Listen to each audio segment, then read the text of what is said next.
வணக்கம் சண்டமார்க் ஸ்டூடெண்ட், நான் உங்கள் கபிலன். டெய்லி நியூஸ் பேப்பர் ரீடிங்கில் இன்றைக்கி தினமணியோட ஜனவரி 24 உண்டான நியூஸ் பேப்பர் பார்க்க போகிறோம். இதில் என்ன இருக்குது அப்படின்னு சொல்லிட்டு ஒரு முன்னோட்டம் பார்ப்போம். என்னென்னா, ஃபஸ்ட்டு இந்த மதுராந்தகத்தில் நேற்று மோடி அவர்கள் வந்திருந்தாங்க 23ஆம் தேதி. ஸோ இதில் இந்திய ஜனநாயக கூட்டணி, அதாவது என்டிஏன்னு சொல்லுவாங்க, இதில் எந்தெந்த கட்சியெல்லாம் சேர்ந்துருக்காங்க அதை பார்க்க போகிறோம். அதுக்கப்புறம் கட்டுரையில் என்ன வந்திருக்கு அப்படின்னு பார்த்தீங்கன்னா, ஜென்ரலாகவே அந்த கட்டுரைகளில் பிளேஸ் பண்ணியிருக்கிறதும் அட் த சேம் டைமு நேற்று பார்த்ததை விட இன்னைக்கு நிறைய என்னென்னா பாசிட்டிவான விஷயங்கள் வந்திருக்கு. ஃபர்ஸ்ட், தமிழகத்தில் இரட்டை இன்ஜின் ஆட்சி அமையும் அப்படின்னு சொல்றாங்க. அது என்ன இரட்டை இன்ஜின் ஆட்சி அப்படின்னு பார்த்தீங்கன்னா, இந்த இரட்டை இன்ஜின் ஆட்சிங்கிறது மத்திய அரசுல பிஜேபியும் அதே கூட்டணி ஆட்சியான அதிமுகவோ இல்லை பிஜேபியோ, ஸோ இங்கே அவங்க ஆட்சி அமைஞ்சான்னா இதை தான் இரட்டை இன்ஜின் சொல்லுவாங்க. ஸோ இதில் யாரெல்லாம் இருக்காங்க அப்படின்னு பார்த்தீங்கன்னா, தமிழக ஆட்சி மாற்றத்துக்கு தயாராகி விட்டது, இரட்டை இன்ஜின் ஆட்சி உறுதியாகி விட்டது அப்படின்னு சொல்லிட்டு சொல்லியிருக்காங்க. ஸோ இதில் பார்த்துக்கங்க யார் யார் இருக்காங்க. தமிழக பாஜக தலைவர்கள் இருக்காங்க. ஸோ மோடி அவர்கள், நயனார் நாகேந்திரன் அவர்கள், அப்புறம் அமமுக, அப்புறம் AIADMK, so Anbumani, so G K. Vasan அவர்கள், இவங்க அனைவருமே இருக்கிறாங்க. ஸோ இவங்க கூட்டணி உறுதியாகி விட்டது. ஓகேவா, என்டிஏ கூட்டணி உறுதியாகிட்டு. அதுக்கப்புறம் இதுல இவங்க என்ன சொல்றாங்க, தமிழக வருகை மட்டும் 10 கேள்விகள் எழுப்பியிருக்காங்க. என்னென்ன கேள்வி அதையும் பார்த்துருவோம். அதுக்கப்புறம் திருப்பரங்குன்ற விவகாரம் உச்சநீதிமன்றம், ஸோ வேற ஒன்றும் இல்லை. அதுக்கப்புறம் தேசிய ஜனநாயக கூட்டணி, ஸோ என்டிஏ கூட்டணி, கே பழனிசாமி அவர்கள் என்ன சொல்லியிருக்காங்க அப்படின்னு பார்த்தீங்கன்னா, ஸோ 210 தொகுதிகளில் வெற்றி பெறும் அப்படின்னு சொல்லிட்டு சொல்லியிருக்காங்க. மொத்த தொகுதி நம்மள்ட்ட எத்தனை இருக்கு, 247 தொகுதி. ஓகேவா, 247 தொகுதி. அது மட்டும் இல்லாம அதிமுக ஆட்சி காலத்தில் மத்திய அரசு 63,000 கோடியை மெட்ரோ ரயில் திட்டத்துக்கு வழங்கியது அப்படின்னு சொல்லிட்டு சொல்றாங்க. ஸோ நடந்தாய் வாழி காவேரி திட்டத்தை 16,000 கோடியில் செயல்படுத்த மத்திய அரசு அனுமதி தந்தது, அதை ஏன் செயல்படுத்தல அப்படின்னு சொன்னாங்க. நடந்தாய் வாழி காவேரி. அப்புறம் அதிமுக ஆட்சியில ஒரே ஆண்டுல 11 அரசு மருத்துவக் கல்லூரிகள் மத்திய அரசு கொடுத்திருக்கு அப்படின்னு சொல்லிட்டு சொல்றாங்க. ஸோ இதெல்லாம் நீங்க ஒரு ஃபேக்ட்ஸா எடுத்துக்கங்க. ஓகே, அரசியல் எதாவது பார்க்க வேண்டாம். அதுக்கப்புறம் 800 கோடியில புதிய பேருந்து நிலையத்துக்கு ஜனவரி 29 அடிக்கல் நாட்டுறாங்க. எங்கன்னா பிராட்வே, சென்னையில இருக்கிற பிராட்வேல.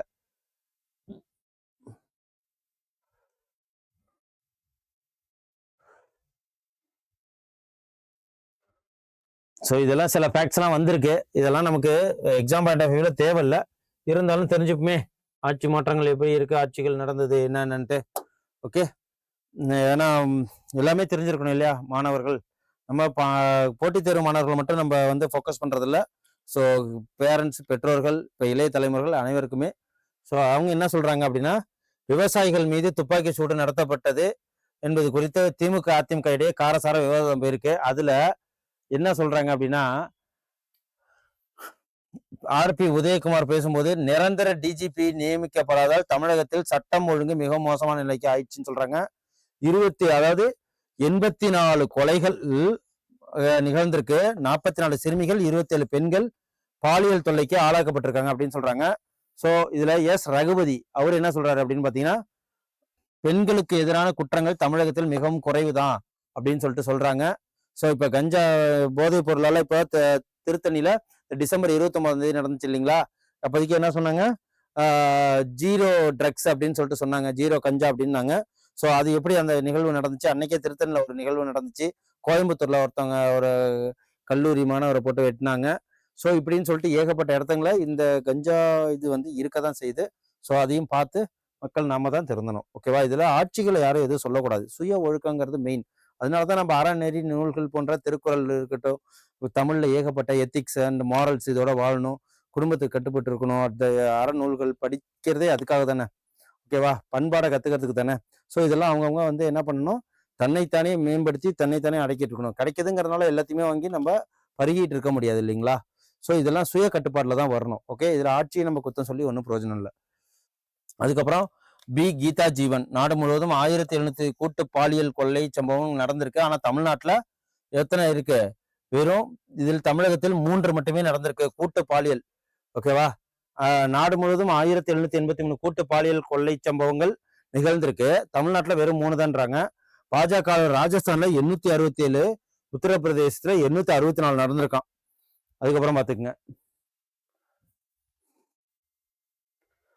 அதுக்கப்புறம் விவசாயிகளை அமைச்சர் சிவசங்கர் என்ன சொல்றாங்க அப்படின்னா, தூத்துக்குடி துப்பாக்கிச்சூடு நடந்ததை அரசு பொதுமக்கள் சுட்டுக் கொண்டது அதிமுக ஆட்சியில் தான் அப்படின்னு சொன்னாங்க.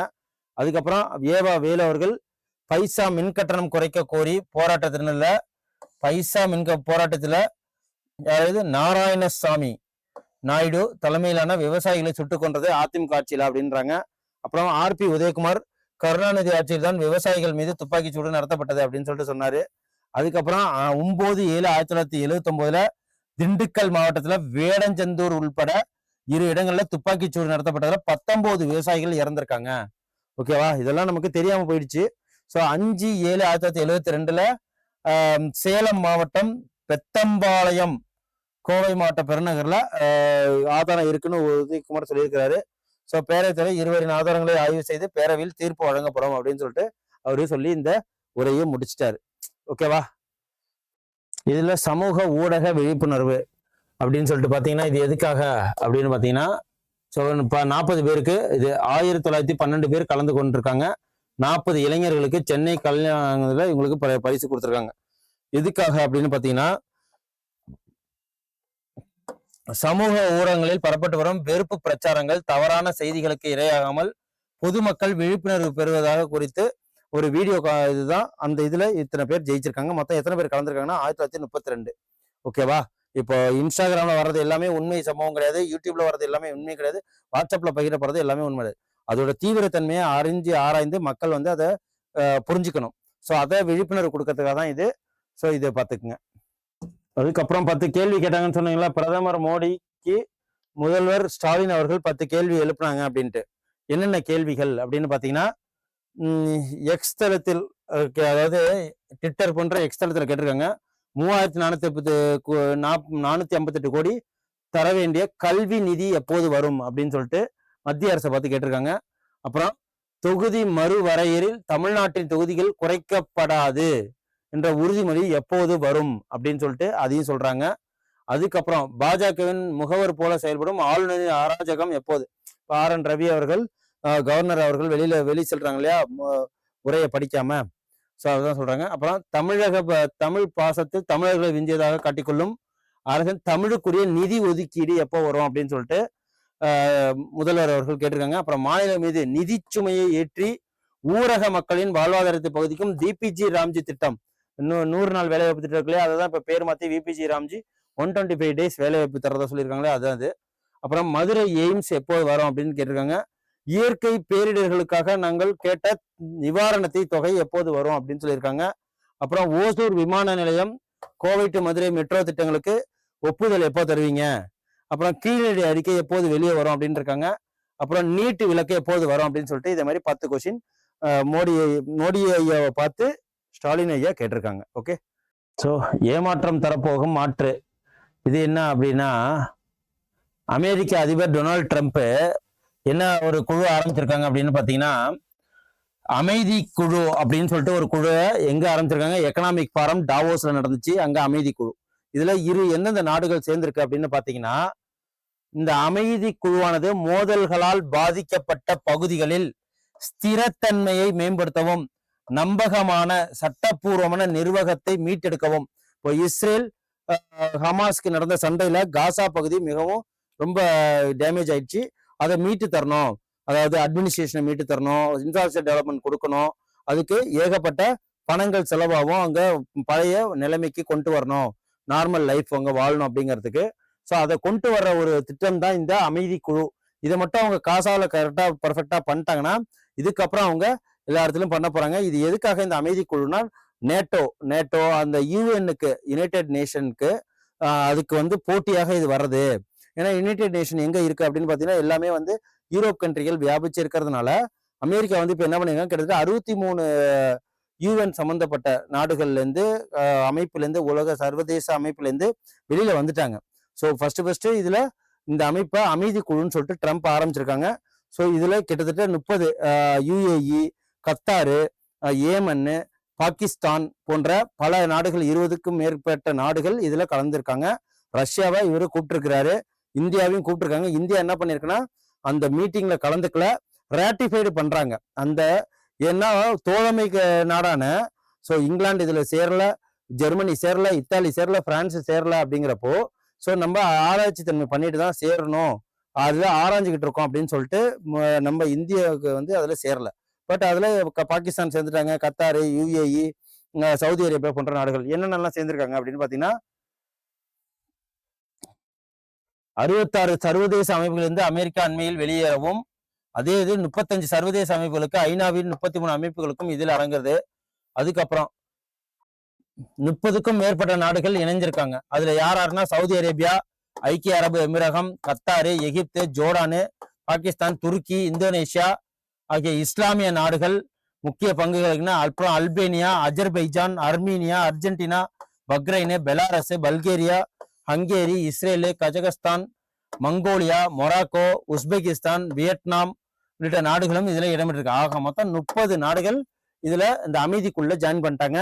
Britain, France, Germany, Norway, Sweden இவங்க எல்லாம் இதுல கலந்துக்கல. ஸோ ஐநாவுக்கு இது பெரிய பிரச்சனை வரும்னு நினைக்கிறாங்க.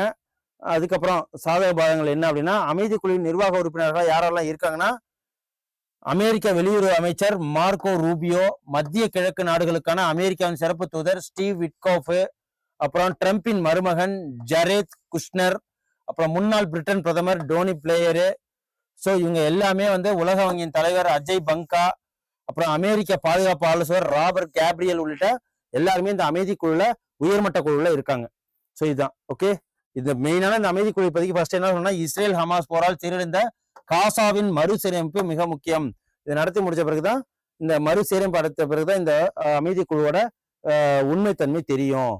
ஓகேவா? அதுக்கப்புறம் கவலை அளிக்கும் குழந்தை திருமணங்கள். ஸோ இதுதான் நம்ம பதிவு சொல்லியிருந்தோம். இந்த வாட்டி என்னன்னா 2015ஆம் ஆண்டு 2015ஆம் ஆண்டு என்ன பண்ணியிருக்காங்கன்னா, ஒரு முக்கிய திட்டம் ஒன்று உருவாக்கப்பட்டது. 2030ஆம் ஆண்டுக்குள் உலக நிலையான வளர்ச்சி ஏற்பட சஸ்டைனபிள் டெவலப்மெண்ட் கோல் ஒரு 17 பாயிண்ட்ஸ் இருக்கு.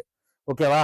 அதுதான் இது 17 நிலையான வளர்ச்சி இலக்குகள், சஸ்டைனபிள் டெவலப்மெண்ட் கோல்ஸ், SDGன்னு சொல்லுவாங்க.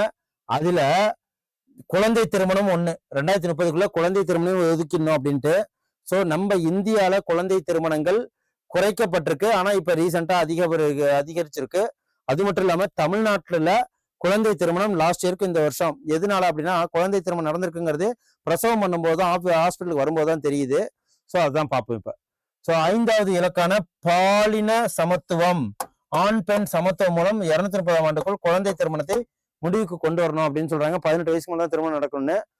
அப்ப 146 கோடி மக்கள் வாழும் இந்தியாவில சமூக, அரசியல், பொருளாதாரம், கலாச்சார விளிம்பிற்கு ஏற்ப மக்களின் வாழ்க்கையில் முன்னேற்றம், பொருளாதார மேம்பாடு, அப்புறம் மாறுபட்டதாகவும் சீரற்றதாகவும் இருக்கு. இதற்கெல்லாம் காரணம் பெண்கள் மணப்பெண்கள் அல்ல. உலக நாடுகள் ஒருமித்த குரல் இதுதான். ஓகேவா? 2023ஆம் ஆண்டுல 64 கோடி பெண்கள் குழந்தை பருவத்தில் திருமணம் செய்து கொண்டதாக ஐக்கிய நாடுகள் சிறுவர் நிதியம் யுனிசெஃப் அவங்க வெளியிட்டிருக்காங்க. 2023 64 கோடி பெண்கள் குழந்தை பருவத்தில் திருமணம் செய்து கொண்டதாக சொல்றாங்க. ஸோ அது மட்டும் இல்லாம சமூக தாய் பிரச்சனைகள், குழந்தை திருமணம் இதெல்லாம் ரொம்ப சமூகத்தில் உள்ள பிரச்சனை. குடும்பத்தில் நிலவும் வறுமை, கல்வியின்மை, பெற்றோரின் பொறுப்பற்ற செயல்பாடுகளாலதான் இந்த குழந்தை திருமணம் நடக்குது அப்படின்னு சொல்றாங்க. ஸோ பெண்களுக்கு எதிரான வன்முறை, குழந்தை திருமணம் ஒரு காரணம். இந்தியாவில் மேற்கு வங்கம், உத்தரப்பிரதேசம், பீகார், திரிபுரா போன்ற குழந்தை திருமணங்கள் அதிகமாக நடைபெறும் மாநிலங்களாக சொல்றாங்க.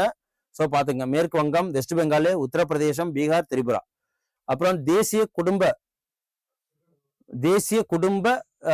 சுகாதார கணக்கெடுப்பு, தேசிய குடும்ப சுகாதார கணக்கெடுப்பு, நேஷனல் ஃபேமிலி ஹெல்த் சர்வே மூலம் குழந்தை திருமணம் 2005, 2006 47.4% நடந்தது. இப்போதைக்கு அது எவ்வளவு பாதியா குறைஞ்சி 2019-21 23.1% அப்படியே பாதிக்கு பாதியா குறைஞ்சிட்டு, குழந்தை திருமணம் என்பது பெண் 18 வயதுக்குட்டவராக, ஆண் 25 இருக்கணும் அப்படின்னு சொன்னாங்க. அதே மாதிரி குழந்தை திருமணம் என சட்டம் வரையறை பாரதிய நியாய சன்கிதா 23 இந்த குழந்தை திருமணத்தை எதிர்த்து பாரதிய சன்கிதா 2023 கொண்டு வந்தாங்க. ஓகேவா? பாரதிய சன்கிதா 2023 கொண்டு வந்தாங்க. அதே மாதிரி குழந்தை திருமண தடை சட்டம் 2006, இதையும் பாத்துக்கங்க. இந்த சட்டம் தான் தெரியணும். குழந்தை திருமண தடை சட்டம் 2006, பாரதிய சன்ஹிதா 2023, அப்புறம் 2008 கீழ் போக்சோ 2007 போக்சோ, இதெல்லாம் கொண்டு வந்தாங்க.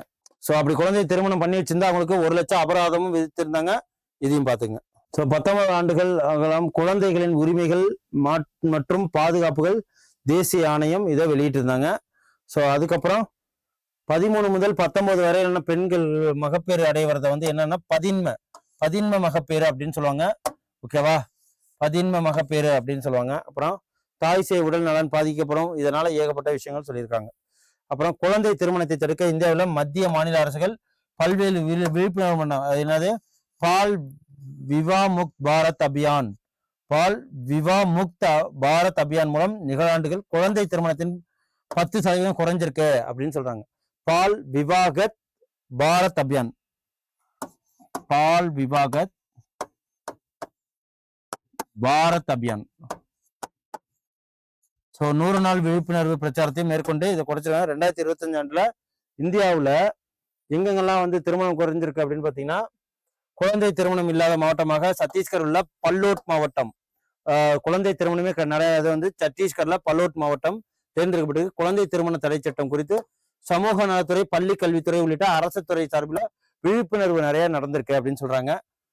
அதுக்கப்புறம் தமிழ்நாட்டில் தருமபுரி, கிருஷ்ணகிரி, வேலூர்ல குழந்தை திருமணங்கள் 18 வயதுக்குட்பட்ட சிறுமிகளுக்கு அதிக அளவில் பிரசவம் நடப்பதாக சொல்லியிருக்கிறாங்க. ஓகேவா, 2023ல 56% அதிகரித்திருக்கு. ஏன்னா 2025 ஆண்டுல தமிழ்நாடு பொது சுகாதாரம் மற்றும் ஆராய்ச்சி இதழில் 10 முதல் 19 வயதிலான பெண்கள் காப்பகத்துல கிட்டத்தட்ட 10 மாதங்களில் வேலூர்ல 59 குழந்தை திருமணங்கள் நடந்திருக்கு. அத்துடன் 18 வயதுக்குட்பட்ட 415 சிறுமிகளுக்கு பிரசவம் ஏற்பட்டிருக்கு. ஓகேவா, இதையும் பாத்துங்க. ஒரு நாட்டின் முன்னேற்றம் என்பது குழந்தைகளையும் உள்ளடக்கியது. அதாவது இந்த கால குழந்தை அளவற்ற அறிவும் ஆற்றலும் சக்தி உடையவர்களும் இருந்தாங்க. திருமணம் பண்ணி அவங்களுக்கு குடும்ப வாழ்க்கைக்கு அனுப்பிச்சிட வேண்டாம் அப்படிங்கிறது தான். ஸோ இந்த கட்டுரை உங்களுக்கு புரிஞ்சிருக்குன்னு நினைக்கிறேன். அதுக்கப்புறம் இது என்னன்னா, எண்ம கற்றல் அளவுகோல் அவசியம் அப்படின்னா, இப்போ டிஜிட்டல்ல டேபு, லேப்டாப்பு, இந்த மாதிரி டிஜிட்டல் போர்டுல இதே மாதிரி பண்றோம், எழுத்து கம்மியாயிடுச்சு, ஸ்லேட் யூஸ் பண்ணணும், பிளாக் அதாவது பேனா பென்சில் யூஸ் பண்ணணும், பேப்பர் யூஸ் பண்ணணும். ஸோ எழுதி பார்த்தா நமக்கு கற்றல் மனசுக்குள்ளேயே இருக்கும். ஸோ டைரக்டா டிஜிட்டல் போர்டை மட்டும் பார்த்து பண்ணாம, ஸோ அந்த காலத்து மாதிரி ஸ்லேட்டு, பென்சில், பேப்பர் அப்படின்னு சொல்லிட்டு இதே மாதிரி படித்தோம்னா நம்ம எழுதும் திறன் ஃபாஸ்டாகவும், அப்புறம் நம்ம மைண்ட்ல நிறைய பதிவாக இருக்கும், நம்ம நிறைய விஷயங்கள் படிக்கிறதுக்கு ஆர்வமாகவும் இருக்கும். இதன் மூலயமா சமத்துவம் பிறக்கும் அப்படின்னு சொல்லிட்டு சொல்றாங்க. அதுதான் இந்த கட்டுரையோட விளக்கம். ஓகே, இதுல என்ன சொல்றாங்கன்னா, மகாத்மா காந்தி ஊரக வேலைவாய்ப்பு திட்டம் தொடர வேண்டும். இப்போ விபிஜி ராம்ஜிங்கிற பேரை எடுத்துட்டு மகாத்மா காந்தி அப்படின்னு சொல்லிட்டு பேர் வைக்கணும்னு சொல்றாங்க. ஸோ இதுல முன்னாடி வந்து 25% இருந்தது, ஃபுல்லாவே வந்து சென்ட்ரல் கவர்மெண்டோட இதா இருந்தது. இப்போதைக்கு என்ன பண்ணியிருக்காங்க அப்படின்னா 60-40% ஒதுக்கிட்டாங்க. ஸோ அதுதான் இதுல கூடுதல் சுமை ஏற்படும் மாநில அரசுக்கு அப்படின்னு சொல்றாங்க. ஸோ வளர்ச்சி அடைந்த இந்தியா ஊரக வேலைவாய்ப்பு உறுதி மற்றும் வாழ்வாதார இயக்கம் விபிஜி ராம்ஜி என்ற திட்டத்தை மத்திய அரசு கொண்டு வந்திருக்கு. மகாத்மா காந்தி ஊரக வேலை உறுதி திட்டத்துக்கு மாற்றாக வளர்ச்சி அடைந்த இந்தியா ஊரக வேலைவாய்ப்பு உறுதி மற்றும் வாழ்வாதார இயக்கம் அப்படிங்கிறது. ஸோ இதை 100 நாள்ல இருந்து 120 நாள் மாத்திருக்காங்க. ஒவ்வொரு ஆண்டும் 65 லட்சம் குடும்பங்களை சேர்ந்த 74 லட்சம் தொழிலாளர்கள் உடல் உழைப்பை தந்து 85%க்கும் அதிகமானவர்கள் பெண்கள் இதுல கலந்திருக்காங்க. ஸோ இதுல புதிய திட்டத்துல மாநில அரசின் நிதி பங்களிப்பு 40% உயர்த்தப்பட்டிருக்கு. ஸோ இது கூடுதல் நிதி சுமையை மாநில அரசுக்கு வரும் அப்படின்னு சொல்லிட்டு இதை எடுக்க சொல்லி கோரியிருக்காங்க. ஸோ அவ்வளவுதான். ஸோ குடிநீர் இணைப்பு வழங்கும் உயிர்நீர் திட்டத்திலும் இது 112 கோடி.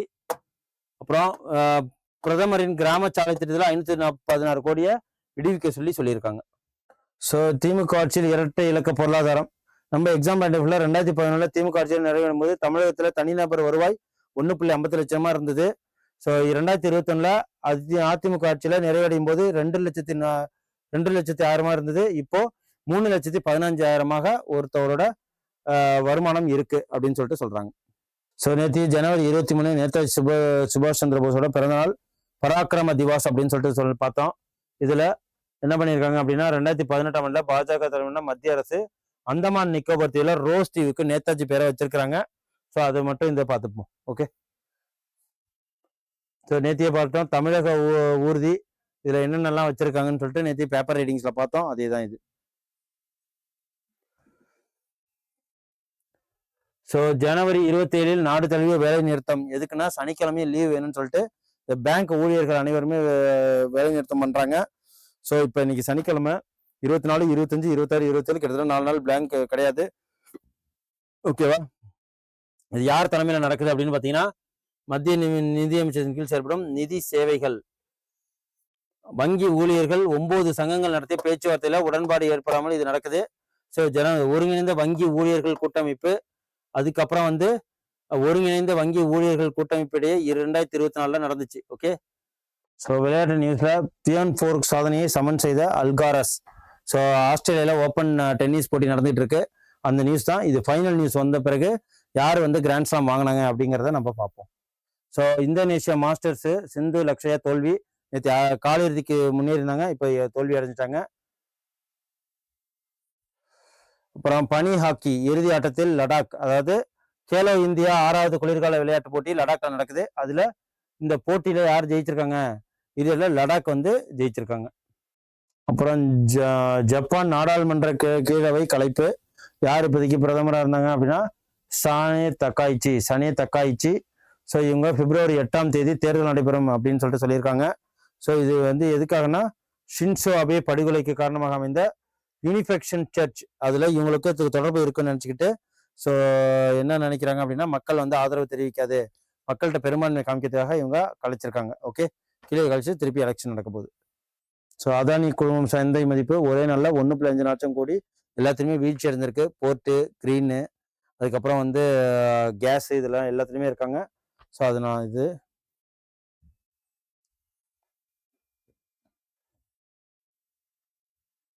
ஸோ அப்புறம் டெட் தேர்வுகளுடன் ஆண்டு அட்டவணை வெளியிட்டிருக்காங்க. யார் வெளியிட்டிருக்காங்கன்னா டிஆர்பி, டீச்சர் ரெக்ரூட்மெண்ட் போர்டு வெளியிட்டிருக்காங்க. ஸோ தமிழகத்தில் 2 ஆசிரியர் தகுதி தேர்வுகள், அதாவது டெட் உள்பட என்னென்ன தேர்வுகள் நடந்த போதா சொல்லியிருக்காங்கன்னா அட்டவணையாக வெளியிட்டிருக்காங்க. யாருன்னா டிஆர்பி, டீச்சர் ரெக்ரூட்மெண்ட் போர்டு. இதுக்கு டெட் தகுதி தேர்வும் எழுத்து தேர்வு எப்போது அப்படின்னு சொல்லியிருக்காங்க. இந்த அட்டவணையை டிஆர்பி வெள்ளிக்கிழமை வெளியிட்டிருக்காங்க. ஓகேவா? Teacher recruitment board. முதல்வர் ஆராய்ச்சி படிப்புக்கான தேர்வு சிஎம்ஆர்எஃப் இதுல நடக்குது. ஸோ அவ்வளோதான், இன்னைக்கு ரொம்ப இம்பார்ட்டன்ட் கொஸ்டின்ஸ் இல்லை. ஸோ இந்த நியூஸ் பேப்பர் ரீடிங்ல இது மட்டும் பார்த்துங்க. நன்றி, வணக்கம். ஏதாவது இருந்தால் நீங்கள் கமெண்ட் பண்ணுங்க, நான் உங்களுக்கு விளக்க உரை தரேன். Thank you. Send a map. You dare to dream, we care to accomplish.